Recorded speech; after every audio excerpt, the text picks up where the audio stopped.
السلام علیکم ورحمت الله وبرکاته. محترم پوښتنه کړې ده چې په یو کوټه کې ښځې ناستې سړی لمونځ کوي. داسې مې اورېدلي دي چې د دې سړی لمونځ نه صحیح کېږي. محترمه دا خبرې فتاوي دي، کتابي نه دي.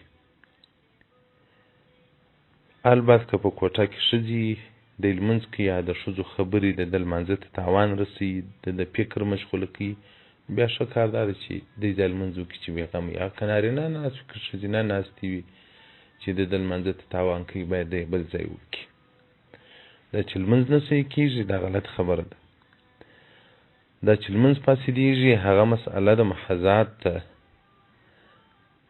مسله د محاذات هغه چې امام یې یو وي، لمونځ یې یو وي، ښځه او نر په یوه صف کې سره ودرېږي، نو دلته د نارینه لمونځ فاسدېږي. هغه زموږ په مذهب کې. دا چې خپل انفرادي لمونځ کوي هغه هېڅ مشکل نه لري، ځکه رسول الله صلی الله علیه و آله و صحبه وسلم به د شپې لمونځ کاوه. بیا عایشه صدیقه رضی الله عنها مبارکه وایي چې د مبارک په سجده کوله، د زما پښې به یې راایسته کړلې او ما ځینې ټولې کړلې، د به سجده ولګوله.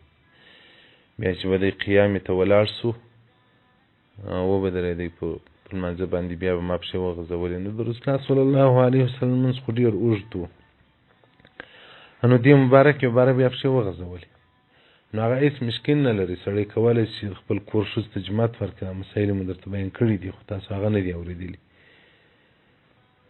البته که ماینه او مېړه په لمانځه څنګ پر څنګ سره ولاړ وي، یا د مېړه هوا ورته وسي یا د لمانځه د ښځې هوا ورته وسي په لمانځه کې، دا نو مکروه چمونه دي، نه دي کوي سره. دا چې هغه خپل لمونځ کوي هغه خپل لمونځ کوي، په دې کې شرعاً هېڅ مشکل نشته.